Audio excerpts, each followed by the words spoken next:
이제 하나님께서 우리에게 주실 생명의 말씀은 골로새서 4장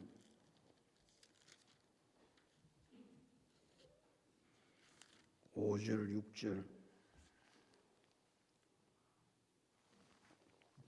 골로새서 4장 5절 6절 함께 합독합니다. 외인에게 대해서는 지혜로 행하여 세월을 아끼라. 너희 말을 항상 은혜 가운데서 소금으로 맛을 행과 같이 하라. 그리하면 각 사람에게 마땅히 대답할 것을 알리라. 할렐루야. 여러 사람은 인사합니다. 잘 되고 있습니다. 잘 될 줄로 믿습니다. 기도하고 순종하면 더 잘 됩니다. 오늘 인생 최고의 날입니다. 인생 최고의 축복은 예수 믿는 것입니다. 할렐루야. 사도 바울은 이제 골로새서를 마감을 하려고 합니다. 사도 바울이 골로새서를 마감을 하려고 하면서 예수 그리스도를 믿음으로 말미암아 새 사람을 입은 골로새 교회 성도들에게 마지막으로 부탁하는 것이 있습니다. 권면하는 것이 있습니다. 그것은 다른 것이 아니고 기도였습니다. 골로새서를 마감하면서 마무리를 지으면서 사도 바울은 권면할 것이 많이 있을 것 같은데 바울은 다른 것을 권면하지 아니하고 기도를 권면하고 있습니다. 왜 그럴까요? 기도만큼 중요한 것이 없기 때문에.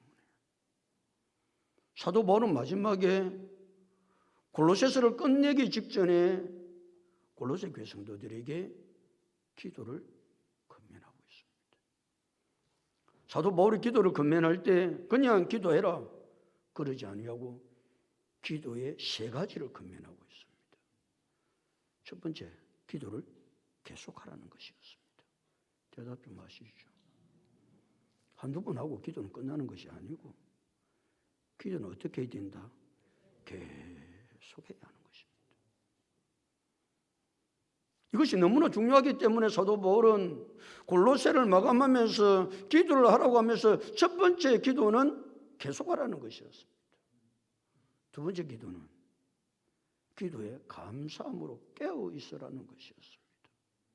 기도할 때 넋두리처럼 하지 말고 언제나 하나님 주신 은혜를 생각하면서 그 기도의 내용은 감사함으로 가득할 수 있도록, 감사가 없는 기도는 넋두리가 되기 쉽다 그 말이죠. 그냥 하나님 주신 은혜를 생각하면 그 은혜에 감사할 수밖에 없는 것이 우리의 기도의 내용이기 때문에 기도에 감사함으로 깨어 있어라 그랬습니다. 세 번째 기도는 중보기도를 하라는 것이었습니다. 무슨 기도를 하라? 중보기도를 하라. 중보기도가 무엇입니까? 내 기도를 다른 사람에게 부탁하는 것이고 다른 사람이 또 나에게 기도해 달라고 부탁하는 것이 중보입니다. 혼자 기도가 중요합니다. 계속해서 혼자 기도해야 합니다. 그러나 우리의 신앙생활을 할 때에 혼자서 기도하는 것도 중요하지만 기도의 삶을 살아갈 때 무슨 기도가 중요하다? 중보기도가 중요합니다. 중보기도는 능력이 있습니다. 사도 바울은 이 중보기도가 능력 있는 것을 깨달았기 때문에 골로새 교회 성도들에게 우리를 위하여 기도해 달라고 부탁하고 있습니다. 여러분 다른 사람을 내 기도 좀 해달라고 부탁한 적이 얼마나 되나요? 내가 똑똑해서 내 혼자서 다 할 수 있습니까? 근데 많은 성도는 자기의 기도를 다른 사람에게 부탁하지 않습니다. 누가 다른 사람이 자기의 기도를 부탁할 수 있을까요? 첫 번째는 중보기도의 능력을 아는 사람만 부탁할 수 있습니다. 여러분 중보기도의 능력을 알면 다른 사람에게 내 삶의 문제를 내어놓고 기도해 달라고 부탁하지 않겠습니까? 그냥 중보기도는 그냥 다른 사람 나를 위해서 기도해 줘. 그게 아니고 중보기도는 능력이 있습니다. 중보기도가 능력이 있음을 깨달는 사람만이 다른 사람에게 내 문제를 내어놓고 기도해 달라고 부탁할 수 있습니다. 두 번째, 겸손한 자만이 자기를 기도해 달라고 부탁할 수 있습니다. 교만한 사람 부탁하지 않습니다. 내가 알아서 내가 하지. 그 교만합니다. 영적 교만이 넘쳐나는 것입니다. 사도 바울은 누굽니까? 위대한 사도입니다.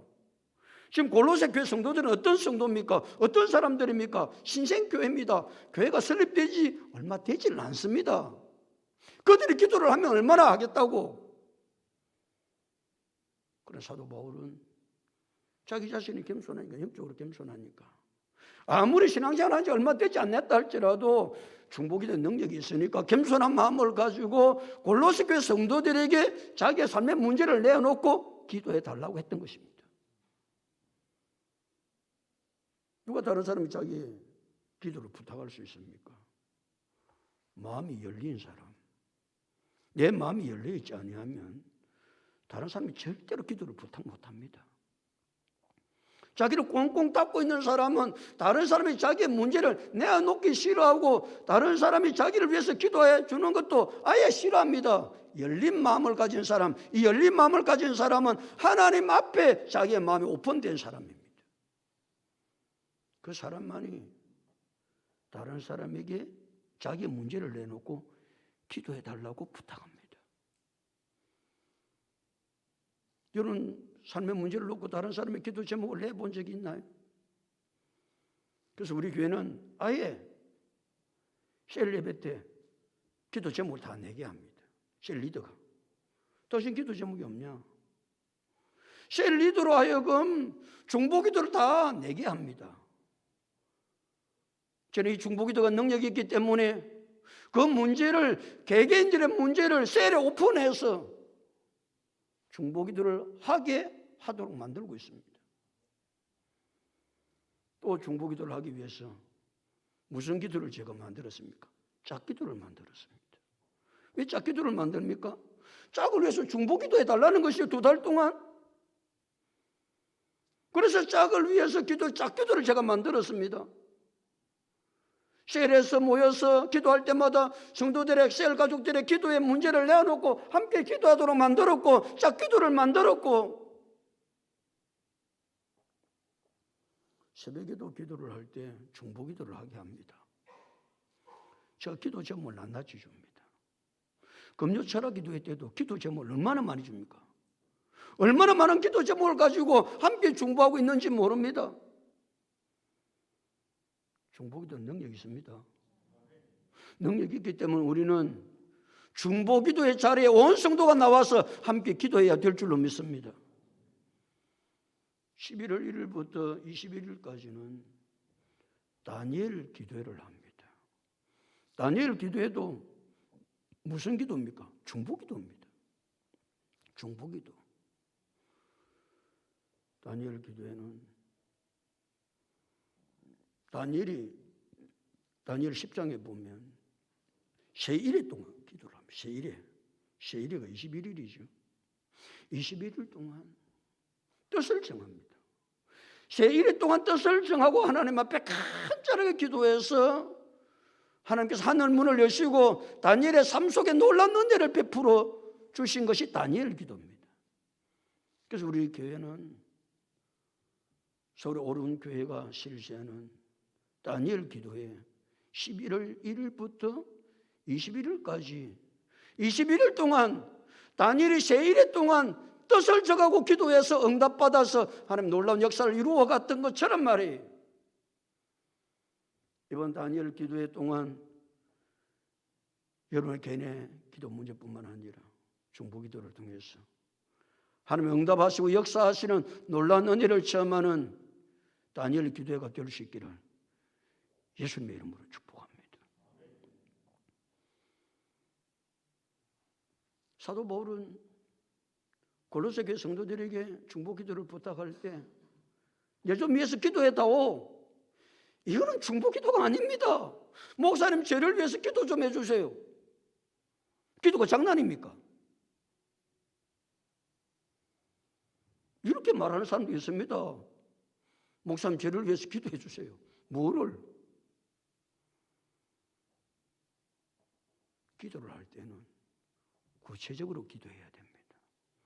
어떻게 기도해야 된다고요? 구체적으로 기도해야 됩니다. 왜 기도했는데 응답을 못 받습니까? 기도를 구체적으로 하지 않기 때문에 응답을 못 받습니다. 아니, 하나님께서 응답을 해주셨는데도 불구하고 구체적으로 기도를 하지 않기 때문에 응답받은 것을 깨달을 수가 없습니다.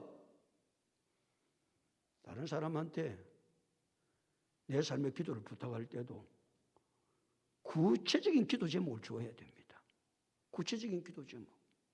그 구체적인 기도 제목을 주고 그 기도 제목을 받은 사람은 그 구체적으로 준 기도 제목을 가지고 기도를 해야 합니다. 사도 바울이 골로새 교회 성도들에게 구체적으로 준 기도의 제목이 무엇입니까? 하나님이 전도의 문을 우리에게 열어주사 그리스도의 비밀을 말하게 하시기를 구하라 그랬습니다. 그냥 간단하게 이야기할 수도 있지요. 뭐하게 해달라고, 전도 잘할 수 있도록 해달라고 그렇게 기도 부탁할 수 있습니다. 그러나 바울은 그렇게 기도 부탁하지 않았습니다.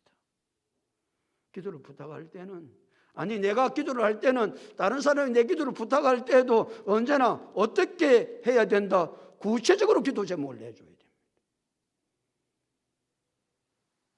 사도 바울은 골로새 교회 성도들에게 하나님이 전도한 문을 우리에게 열어주사 그리스도의 비밀을 말하게 하시기를 구하라 그랬어요. 그리스도의 비밀을 말할 수 있도록. 그러니까 가서 전도를 할 때 다른 것으로 전도를 하는 것이 아니고 그리스도의 비밀을 말하는 것이거든요. 그리스도의 비밀, 복음의 비밀. 사람들은 그 비밀을 모르니까, 계시의 놀라우신 은혜를 모르니까 그리스도의 비밀을 말하게 하시기를 구해라 좀. 그래서 사도 바울은 그리스도의 비밀을 말하는 것을 마땅히 할 말이다 그랬어요. 성도가 마땅히 해야 되는 말이 무슨 말입니까? 그리스도의 비밀의 말, 전도는 성도가 마땅히 해야 될 말입니다. 다른 것은 잘 말 못해도 됩니다. 그러나 성도라고 한다면 누구 앞에서든지 불신자 앞에서 그리스도의 비밀을 정확하게 분명하게 복음을 전할 수 있어야 된다 그 말입니다. 마땅히 해야 될 말입니다. 마땅히 해야 될 말. 그런데 성도라고 하면서 마땅히 해야 될 말은 못하고 거기는 벙어리고 다른 세상의 이야기를 졸졸졸졸졸졸 거침없이 말하는 것, 그건 마땅히 할 말이 아닙니다. 그리스도인들이 마땅히 해야 될 말은 무엇을 말할 수 있어야 된다? 그리스도의 비밀, 전도가 마땅히 해야 될 말이다. 대답 좀 하소. 다른 게 마땅히 해야 될 말이 아니고 그리스도의 비밀, 복음은 성도가 마땅히 해야 될 말입니다. 그래서 사도 바울은 자기가 마땅히 해야 될 말, 이 복음 전하는 것, 내가 마땅히 해야 될 말을 하지 않으면 자기는 빚진 자라고 생각했던 거예요. 빚진 자. 빚은 갚아야 되니까. 자꾸 만나는 사람마다 그리스도의 비밀을 계속해서 말하는 거예요. 그리스도의 비밀을. 그래서 사도 바울은 로마서 1장 14절에서 헬라인이나 야만인이나 지혜 있는 자나 어리석은 자에게 다 내가 빚진 자다.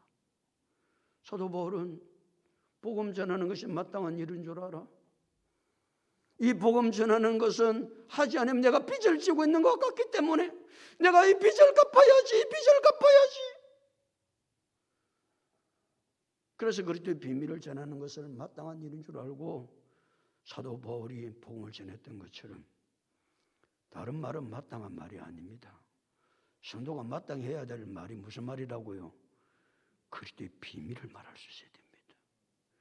이 그리스도의 비밀, 마땅히 할 말을 마땅히 할 수 있는 성도들이 다 될 수 있기를 예수 그리스도 이름으로 축복합니다. 오늘 5절 6절은 성도가 전도를 하기 위해서는 어떻게 해야 될 것인가에 대한 것을 자세하게 말씀하고 있는데 5절 다 같이 읽어보실까요? 시작.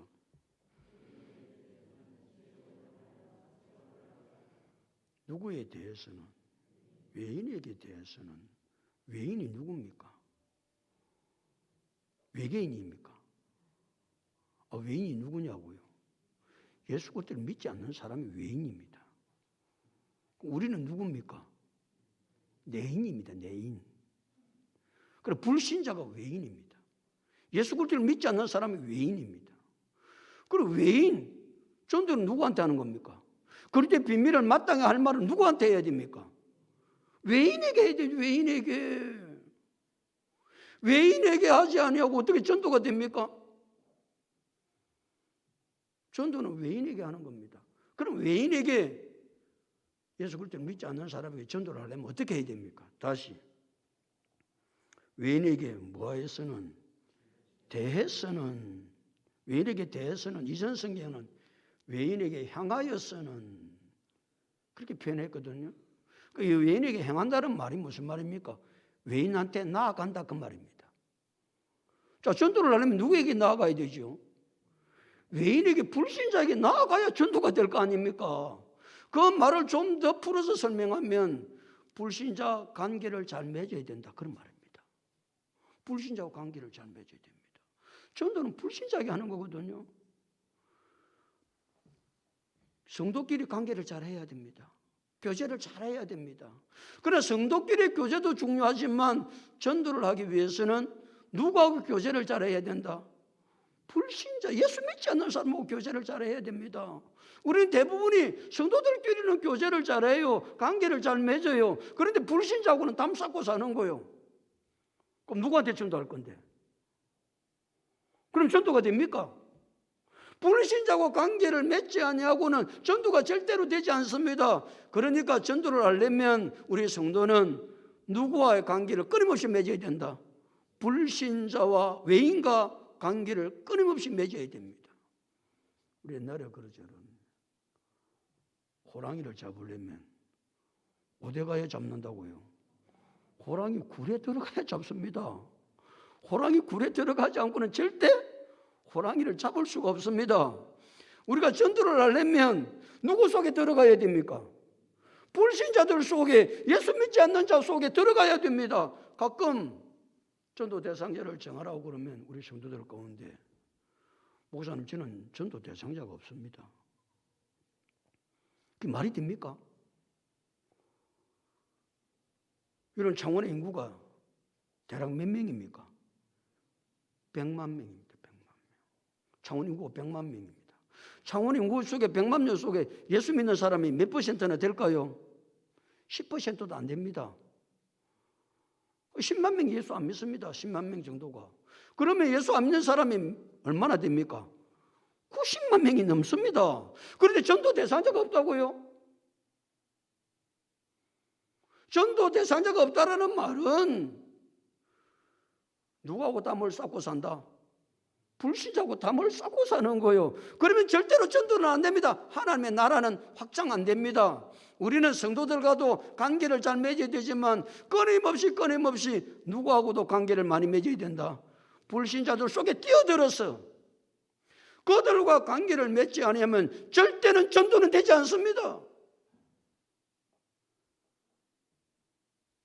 우리는 그리스도의 비밀을 마땅히 말해야 되는데 그건 누구에게 말해야 되는 겁니까? 예수 믿는 사람한테?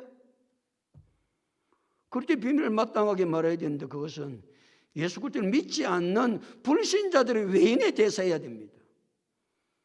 여러분 불신자들과 얼마나 관계 맺기를 많이 하고 있습니까? 여러분의 전도 대상자는 얼마나 됩니까?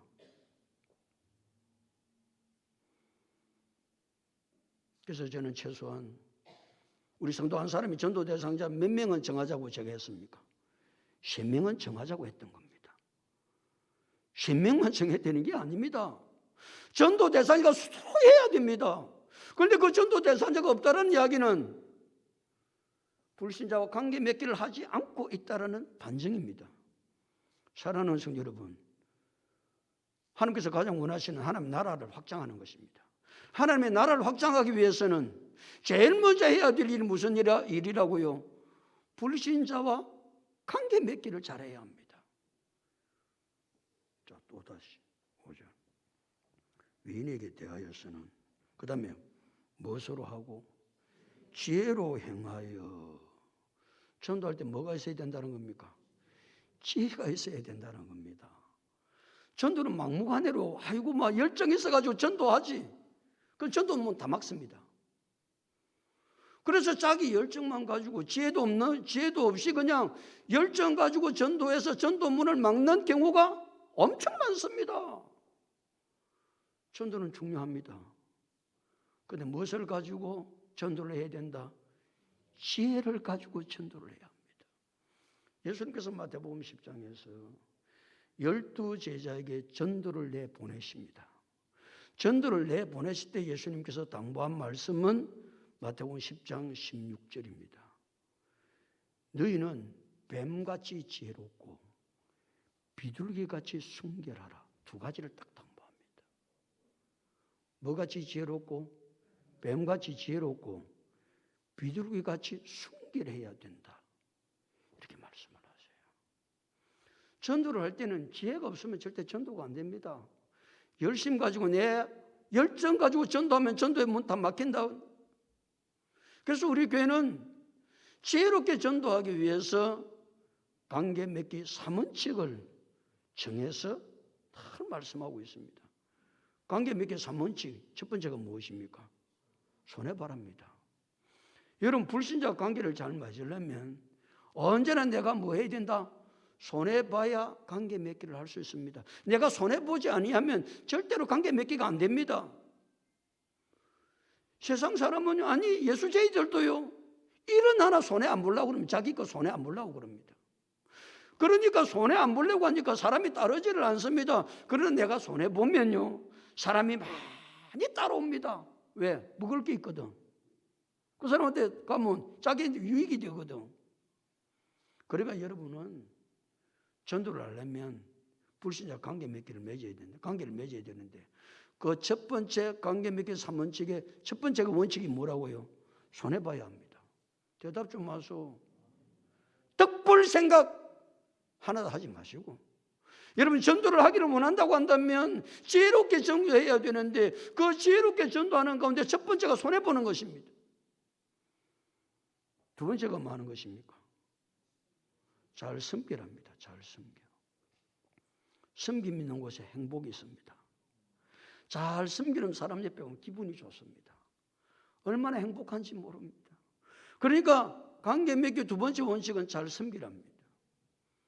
제가 지난주 목요일 날은 합동신학대학원 대학교 제가 이사가 되어가지고 새벽 기도를 마치고 6시부터 출발해가지고 가서 이사회를 마치고 수요일부터 금요일까지 우리 나눔 선교회 선교사들이 이제 위드 코로나가 되면 이번 주부터 이제 선교사들이 나갈 채비를 하고 이제 나갑니다. 우리 나눔 선교회 선교사들이 많거든요. 그 가운데 아프리카 선교사들만 이번에 교제를 했습니다. 2박 3일 동안. 그러니까 내가 이사장이니까 제가 목요일 날 차를 운전해서 신학교 가서 이사회를 하고 여기서 우리 수원 합동신학대학원 대학교까지 350km입니다. 그리고 제가 다시 내려와서 그날 저녁부터 그 우리 아프리카 선교사들을 섬기기 시작했습니다. 그래 밤 늦게까지 세미나를 하고 서로 교제를 나누고 잠을 자고 또 아침에 일을 하니까 아니 그건 앞날부터 그랬죠. 우리 정경석 선교사가 하는 이야기 목사님 차가 부족합니다. 차가 부족하니까 목사님 차를 좀 운전해 줬으면 좋겠습니다. 그거 해야지. 내가 차 운전 전문 아이가. 그래가지고 아침부터 금요일날 밤늦게까지 제가 그대를 섬겼습니다. 그러니까 저보다 다 나이가 다 어리거든요. 다 어립니다. 그러니까 내가 섬기니까 미안하기도 하지만은 그들은 얼마나 행복해하는지 모릅니다. 목사님은 죽으실 때까지 우리 나눔 선교 이사장 하실 거죠? 아니다, 나 이사장 내가 놨다. 지금 내가 은퇴를 해야 되는데 이 사람들은 무슨 내가 이사장을 하냐? 그리고 아프리카 선교사도 안 하는 말이 목사님 있으면 행복합니다. 그러나 목사님 죽을 때까지 이사장 내려놓지 마세요. 내보고 그러는 겁니다. 무슨 이야기입니까? 섬길 때, 섬김 받을 때 사람들이 행복하기 때문에. 불신자를 섬겨 보십시오. 얼마나 행복해 하는지. 저는 나이가 얼마 안 된 줄로 사람들이 착각해요. 나이가 68입니다. 그러니까 목요일날 새벽부터 올라가가지고 왔다 갔다 700km입니다. 금요일 하루 종일 제가 운전하고 그들을 섬겼습니다. 그래서 피곤하기는 피곤하고 졸리기는 하고 녹초가 되었지만 그 섬김의 기쁨이 얼마나 좋은지, 그들이 행복해하는 모습을 보면 섬길 수밖에 없어.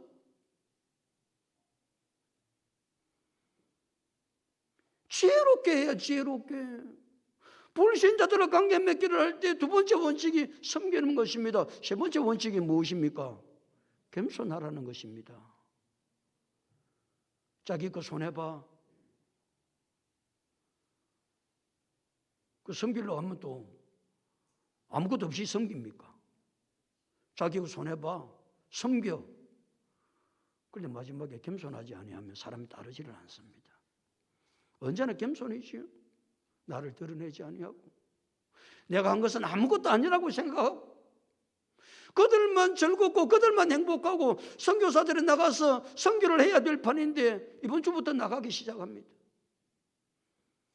잠비아, 짐바브웨, 말라이 그런 곳에 나가서 선교를 하는 그들의 선교사들의 그 선교가 얼마나 힘들고 어려운지. 그래서 우리 나눈 성교는 이번에 선교 나가기 전에 그들을 마음껏 섬기고 내보내자. 그런데도 하나도 나를 드러내지 아니하고 겸손하게 섬길 때 그 섬김과 관계는 지혜로운 것이다. 그래서 우리는 불신자들을 전도를 할 때 제가 관계 맺기 3원칙을 언제나 기억하라고 그럽니다. 관계 맺기 3원칙만 있는 것이 아니지요. 지혜롭게 관계를 맺기 위해서는 관계 맺기 몇 단계가 있습니까? 6단계를 제가 하나도 거스르지 말고 하라고 그럽니다. 1단계가 무엇입니까? 참아시기입니다. 2단계가 무엇입니까? 작은 선물하기입니다. 3단계가 무엇입니까? 간단한 식사하기입니다. 4단계가 무엇입니까? 필요를 채워주는 겁니다. 5단계가 무엇입니까? 필요를 채워주는 겁니다. 6단계가 무엇입니까? 감동적인 식사하고 감동적인 선물하고 그들을 행복 모임에 초청하는 것입니다. 그건 지금 행복 모임이 열리지를 못하고 있습니다. 그러나 이 관계 맺기 3원칙, 관계 맺기 6단계 속에 지혜롭게 행할 때에 그들의 마음의 문이 열려지고 복음을 전할 수 있다 그 말입니다. 그럴 때 비밀을 그들에게 마땅히 할 말을 할 수 있는 것은 이런 지혜를 가지고 해야 전도가 되든지 말든지 할 건데 전도는 내 열정 가지고 되는 게 아니라니까요. 전도는 지혜롭게 해야 되는 것입니다. 뿐만 아니라 지혜롭게 한다는 말은 이 전도를 하려면 관계를 불신자 잘 맞아야 되니까 그냥 불신자가 원하는 대로 다 하면 되는 줄로 압니다. 그렇게 하면 큰일 납니다. 다시 예수님께서 12제자를 전도를 내보내실 때 마태복음 10장 16절에서 뭐라고 말씀하셨다고요? 너희는 뱀같이 지혜롭고 그 다음에 두 번째 조건이 있습니다. 어떻게 하라? 비둘기같이 순결하라. 하나님께서 성도로서의 삶을 그 순결을 잃어버리지 않고 잘 관계를 맺어야 된다 그 말입니다. 지혜는 하나님 주시는 지혜인데 그 지혜는 성경에 기초한 삶의 원리를 따라 살아야 된다 그 말입니다. 예를 들어서 내가 전도하려고 하는 사람이 이제 오늘 주일날 단풍도 많이 들고 있으니까 단풍놀이 가자는 거예요. 그럼 관계 맺기를 잘하기 위해서 따라가야 되죠. 대답을 안 하노? 따라가야 맞지요? 그거는 성경의 원리에 기초한 삶이 아닙니다. 섬김이 아닙니다. 그건 비둘기같이 순결한 것이 아닙니다. 주일은 하나님의 거룩한 백성으로서 예배를 드려야 되기 때문에 미안하지만 나는 주일을 당신하고 단풍놀이 못 가고 토요일 아니나 토요일 날 당신 토요일 안 쉬나? 토요일 날 하루 종일 당신하고 갈 수 있다. 이렇게 성경에 기초한 삶의 원리를 따라서 섬겨야 되지 무조건 섬기라고 그러니까 불신자가 원하는 대로 다 따라줘야 된다. 그런 것이 아니다 그 말입니다. 그렇지 지혜롭게 해야 합니다. 자 다시 또 원리를 찾습니다. 5절 외인에게 대해서는 지혜로 행하여 그 다음에 어떻게 하라? 세월을 아끼라 그랬습니다. 세월을 아끼라는 말은 시간을 잘 포착하고 놓치지 말라는 겁니다. 뭐 할 시간? 전도할 시간. 그리스도의 비밀을 말할 시간을. 지금까지 관계 맺기를 한 것은 뭘 하기 위해서 했죠? 그리스도의 비밀을 말하기 위해서 했거든요. 그러니까 세월을 아끼라는 말은 기회를 놓치지 말라는 말입니다. 내게 그 사람한테 예수 그리스도를 말할 기회가 왔을 때는 그 기회를 절대 놓치면 안 됩니다. 또 세월을 아끼라는 말은 돈을 주고 시간을 사라는 말이죠. 하나님은 공평하게 모든 사람에게 24시간이라는 시간을 주었습니다.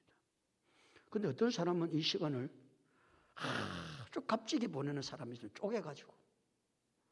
근데 어떤 사람은 시간 그거 뭐 또 다음에 또 내일도 오니까 시간을 그냥 흘려보내는 사람, 낭비하는 사람도 많이 있습니다. 그런 세월을 아끼는 사람이 아닙니다. 우리 성도는 하나님께서 나에게 주신 그 시간, 이 시간을 어떻게 가치 있는 시간으로 만들 것인가를 다 생각하고 하루를 살아야 됩니다. 오늘 내가 관계 맺기를 할 것인데, 불신자 관계 맺기를 할 것인데, 그 시간 속에 어떻게 관계 맺기를 맺을 것인지, 또 그 사람에게 어떻게 복음을 전할 기회를 타서 복음을 전할 것인지. 사랑하는 성도 여러분, 오늘 지나면 내일 옵니다. 맞습니다. 그러나 세월을 아끼셔야 됩니다. 기회를 놓치면 안 됩니다. 그 기회를 흘려보내지 마시고 내 시간으로, 값진 시간으로 만들 수 있기를 예수님 이름으로 축복합니다. 그게 지혜로운 사람입니다. 그래서 세월을 아끼라 그랬습니다. 그럼 다 되는 게 아니고 6절에 또 어떻게 해야 되는지를 말씀하고 있습니다. 6절 다 같이 읽어보실까요? 시작.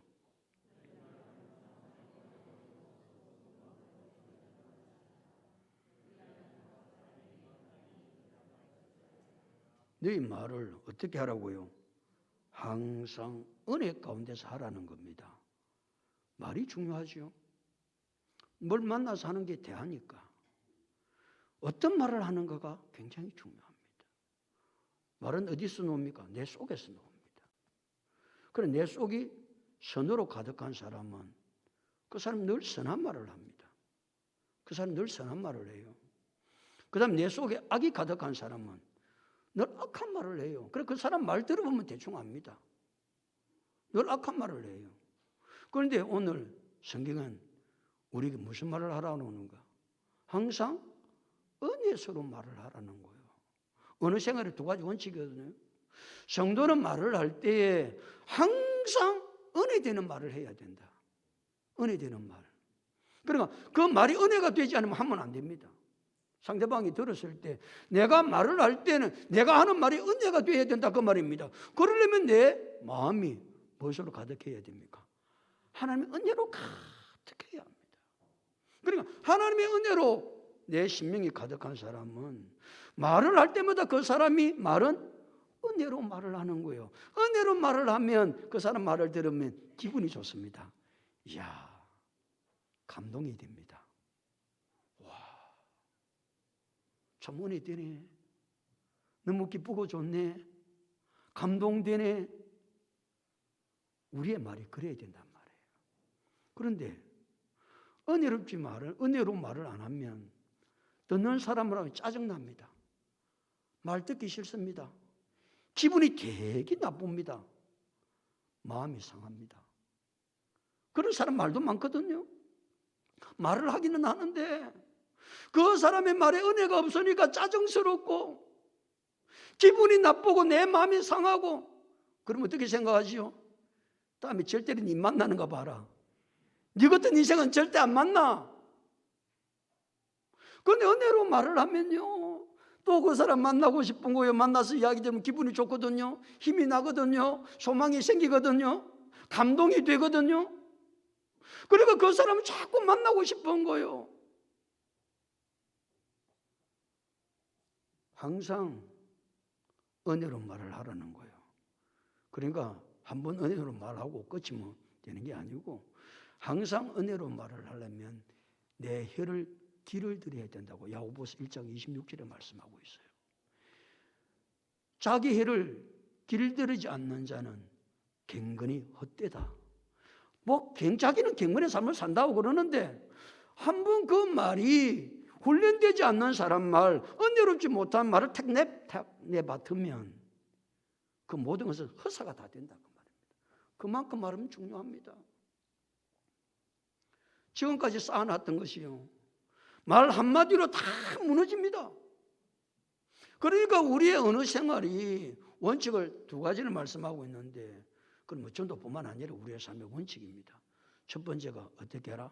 항상 은혜로 말을 하라. 두 번째는 어떻게 말하라고 그랬습니까? 소금으로 맛을 낸과 같이 하라. 이거는 소금으로 맛을 내잖아요. 이스라엘의 랍비들은 이 소금을 지혜라고, 지혜. 헬라인들은 랍비를 재치.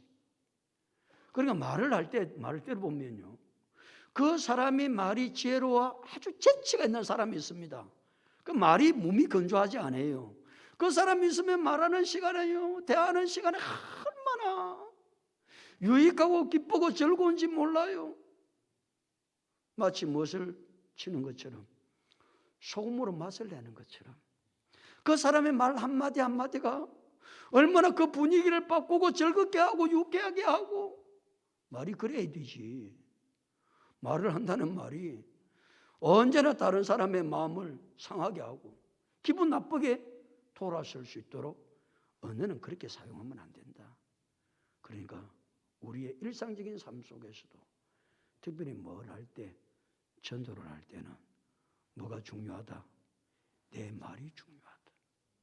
이 말은 뭐 해야 된다? 훈련을 해야 합니다. 훈련. 자기 해를 자갈 먹이지 아니하면 갱건은 헛되다고 그랬습니다. 그러니까 우리 성도는 늘 삶 속에서 내가 어떤 언어를 사용하고 있는지, 이번에도 모였는데 내가 무슨 말을 했지? 내가 한 말이 은혜스러웠나? 소금을 맛을 내는 것처럼 내 말이 그랬나? 아니면 내가 한 말 때문에 다른 사람 기분이 나빴나? 마음이 상했나? 자, 이제 그렇게 하고 나면 이제 결론을 말하고 있죠. 다시 6절. 네 말을 항상 은혜 가운데서 소금으로 맛을 낸 것 같이 하라. 그 다음 읽습니다. 시작. 그리하면 각 사람에게 마땅히 대답할 것을 알리라. 그리하면 결론이죠. 각 사람에게 마땅히 대답할 것을 알리라. 이런 말입니다. 그러니까 이제 내가 삶으로 이제 잘 섬기고 말도 들어보면 은혜가 되고, 그럼 이 사람이 마음의 문이 열리죠. 그래, 마음의 문이 열려가지고 자기의 속에 있는 이야기를 하는 거예요. 그래 전도가 되지요. 전도가 되려면 그 사람의 마음이 열리지 않으면 절대 전도가 되지 않습니다. 그러니까 내가 그런 삶을 살아 첫 번째 전도가 되기 위해서는 제일 첫 번째가 뭘 하라고 그랬죠? 불신자 관계 맺기를 하라고 그랬죠. 두 번째는 어떻게 해야 된다? 지혜로 행해야 되죠. 지혜로. 그리고 지혜로 행한 여러 가지 안에 상들이 다 포함시켰습니다. 그 다음에 세월을 아낍니다. 그 다음에 말을 합니다. 언어의 기본은 즉 두 가지를 제가 말씀드렸습니다. 그 첫 번째는 뭐라고요? 항상 은혜로 말을 하는 겁니다. 두 번째는 소금을 맛을 내는 것 같이 그 사람은 말을 들어보면 다 그런 거예요. 그러면 세상에 이런 사람이 세상에 어디 있지? 이 사람이 왜 이렇게 놀라운 삶을 살지? 그래서 베드로전서 3장 15절은 너희 마음의 그리스도를 주로 삼아 거룩하게 하고 너희 속에 있는 소망에 관한 이유를 묻는 자들에게는 대답할 것을 항상 예비하되 온유와 두려움으로 하고. 당신은 어떻게 그렇게 삶을 살 수 있느냐고. 그 상대는 그때서 물어오는 거예요. 그때 그리스도의 비밀을 말할 수 있다. 그렇게 말씀하고 있습니다. 사랑하는 성도 여러분, 우리는 그리스도의 비밀을 마땅히 말해야 됩니다. 그리스도의 비밀을 마땅히 말하려면 누구한테 해야 된다고요? 외인에게 해야 돼요. 외인에게. 예수 믿지 않는 사람이 해야 됩니다. 예수 믿지 않는 사람이 하려고 그러니까 예수 믿지 않는 사람하고 뭘 잘해야 된다? 교제를 잘해야 됩니다. 관계 맺기를 잘해야 됩니다. 그때 어떻게 해라? 지혜롭게 잘해야 됩니다. 지혜롭게. 그냥 무턱대고 하면 안 됩니다. 그 지혜롭게 잘하기 위해서 관계 맺기 3원칙, 관계 맺기 6단계를 말씀을 하는 것입니다. 그 지혜는 하나님 주신 지혜로서 성령에 기초한 삶을 사는 것입니다. 그 사람은 관계 맺기 잘하기 위해서 그 불신자가 원하는 데 다 들어주라 그 말은 아닙니다. 성령에 기초한 삶의 원리를 따라서 들어주는 겁니다. 그래서 무엇을 아끼라? 세월을 딱 아껴야 됩니다. 기회를 잘 포착해서 그 사람이 그리스도의 비밀을 전해야 됩니다. 뿐만 아니라 언제나 은혜의 원칙 2가지를 생각하고 살아야 된다. 그 첫 번째가 무엇인가? 항상 은혜로 말을 한다. 2번째는 소금으로 맛을 내는 것 같이 말을 한다. 그것은 은혜의 훈련이 되어야 됩니다. 은혜의 훈련. 하루아침에 되는 게 아니거든요. 그래서 은혜의 훈련을 잘해서 그렇게 하면 우리를 통해서 하나님의 나라가 확장되고 전도의 문은 열려지겠죠. 그래서 예수님은 이 삶을 소금과 빛된 삶이다. 그래서 우리의 전도를 무슨 전도라고 그러죠? 생활 중심 관계 전도다. 생활이 되지 않으면 절대 전도는 안 됩니다. 말로가 전도가 되는 게 아닙니다. 총동원주의를 한다고 전도가 되는 것이 아닙니다. 전도는 생활 중심 관계 전도입니다. 내 삶이 되지 아니하면 절대 전도는 되지 않습니다. 사랑하는 성도 여러분, 우리는